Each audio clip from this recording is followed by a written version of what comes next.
We've been staying here at Seaview Cottage at Ardbeg Distillery, and I quite honestly can't think of a more perfect place to wake up in the morning. Just have a look at this view over here. We're on the south coast of Islay, and the scenery here is just absolutely beautiful. Just in front of the cottage are the warehouses where all of the casks of Ardbeg are sleeping quietly. It's nowhere better in the morning to have a cup of coffee. But you can always book Seaview Cottage yourself, so you're welcome to stay here at any time. Just go to the Ardbeg website. But if you do stay here, make sure you wave hello to distillery manager Mickey Heads, who lives just next door. Right, it's Laphroaig's open day today, and I think we better get a move on.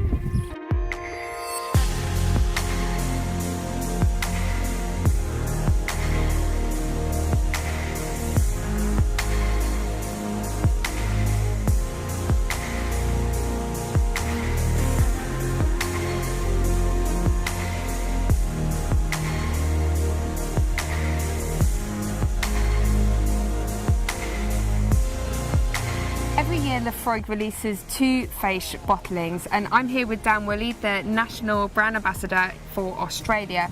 Dan, you've brought both of them with us to the beach here in front of Laphroaig to try.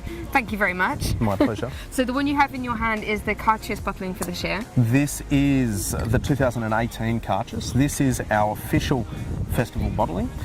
Cottage is actually Gaelic for friendship, so it's something we do for the Friends of Laphroaig, and it's different every year. This year we have a beautiful 8-year-old cask strength. First 6 years is American Oak ex-bourbon, finished for 2 entire years in a fino sherry, which is quite unusual. It's a dry, nutty, salty sherry, really, really different to what most people associate with sherry flavours. Fantastic. Well, the colour on that is just wonderful. I can't wait to try it, but I'll have my hands full, so I'm going to firstly taste the Laphroaig 10-year-old cask strength, and this is the 10th edition of this. This is batch 10. It's bottled at 58%. It has incredible viscosity and really nice oiliness to it, which hides that high ABV and makes it dangerously easy to drink. You wouldn't have thought that that was 58%. That's so smooth and so rich as well. Dan, thank you so much for bringing these down to us. I'd assume some of these are going back to Australia with you. They are. I get death threats every year that I must not enter the country without as much as this as I can physically carry. Well, lucky friends in Australia.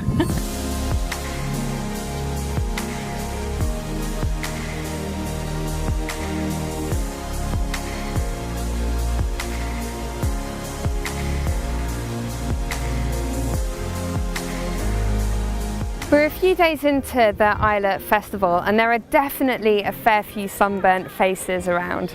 We're at Laphroaig's open day, and it's definitely one of the more progressive events that we've seen so far. So there's a zero plastic policy enforced today, and one of the things that we're given on the way in instead of a water bottle is one of these lovely Laphroaig hip flasks. Everyone is also given a sample of the Cairdeas, which is the festival bottling for Laphroaig. There's also been a more diverse series of events taking place as well. So we've had ceilidh dancing in the courtyard, we've had festival games in the filling store with things like ring toss and peat stacking, which are actually much harder than they sound. There's also been a talent show in which distillery manager John Campbell has been testing out his best Simon Cowell impersonation. Yeah. Next time we're going to be at Bowmore Distillery, which is Laphroaig's sister distillery, and we'll be testing out what their limited edition festival bottlings taste like. If the sun keeps up at this rate, I'm going to need some sun cream. See you then.